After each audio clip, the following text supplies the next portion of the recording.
പ്രധാനമന്ത്രി നരേന്ദ്രമോദിക്കെതിരായ ഹർജി തള്ളി ഡൽഹി ഹൈക്കോടതി. തെരഞ്ഞെടുപ്പിൽ നിന്ന് വിലക്കണമെന്ന ഹർജിയാണ് തള്ളിയത്. അഭിഭാഷകനായ ആനന്ദ് ജോൺദാലയുടെ ഹർജിയിൽ കഴമ്പില്ലെന്ന് ഹൈക്കോടതി വ്യക്തമാക്കി.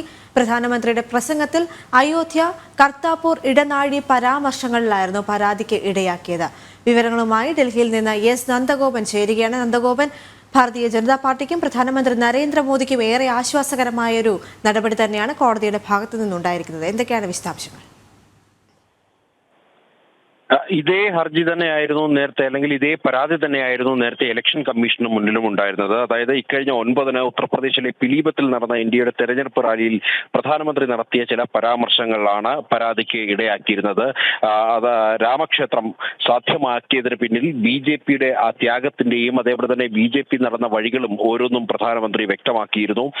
അതേപോലെ തന്നെ കർത്താപൂർ ഇടനാഴി സാധ്യമാക്കിയതിന് പിന്നിലെ വിഷയങ്ങളും പ്രധാനമന്ത്രി ഈ പിലീഭത്തിൽ നടന്ന പ്രസംഗത്തിൽ ചൂണ്ടിക്കാണിച്ചിരുന്നു. ഇത് രണ്ടും മതത്തെ കൂട്ടുപിടിച്ചുകൊണ്ടുള്ള BJP-യുടെ തെരഞ്ഞെടുപ്പ് പ്രചരണമാണെന്ന് കാണിച്ചുകൊണ്ടാണ് നേരത്തെ ഇതേ അഭിഭാഷകൻ തന്നെ തെരഞ്ഞെടുപ്പ് കമ്മീഷനെ സമീപിച്ചത്. എന്നാൽ ഇതിൽ യാതൊരുവിധ ചട്ടലംഘനവും ഇല്ലെന്നായിരുന്നു തെരഞ്ഞെടുപ്പ് കമ്മീഷൻ കണ്ടെത്തിയിരുന്നത്. പിന്നാലെയായിരുന്നു ഡൽഹി ഹൈക്കോടതിയെ സമീപിച്ചത്. ഹൈക്കോടതിയിലും സമാനമായ ഹർജി എത്തിയപ്പോൾ ഇതിൽ കഴമ്പില്ല എന്നാണ് ഇപ്പോൾ ഈ ഹർജി പരിഗണിച്ചുകൊണ്ട് കോടതി വ്യക്തമാക്കിയിരിക്കുന്നത്. മാത്രമല്ല, തെരഞ്ഞെടുപ്പ് പ്രാതിനിധ്യ നിയമം അനുസരിച്ച് ഏതെങ്കിലും ഒരു വ്യക്തിയെ അയോഗ്യനാക്കണമെന്ന് തെരഞ്ഞെടുപ്പ് കമ്മീഷനോട് നിർദ്ദേശിക്കുവാനുള്ള അധികാരം തങ്ങൾക്കില്ല, അല്ലെങ്കിൽ അങ്ങനെ നിർദ്ദേശിക്കാൻ കഴിയില്ല എന്നും കോടതി വ്യക്തമാക്കിയിരിക്കുന്നു. അഭിഭാഷകൻ പ്രധാനമായും ചൂണ്ടിക്കാണിച്ചത് സിഖ് മതത്തെയും അതേപോലെ തന്നെ മതഗ്രന്ഥത്തെയും ഹിന്ദു മതത്തെയും ശ്രീരാമനെയും കൂട്ടുപിടിച്ചുകൊണ്ടാണ് BJP വോട്ട് തേടാൻ ശ്രമിച്ചു എന്നുള്ളതായിരുന്നു പ്രധാനപ്പെട്ട ഹർജി.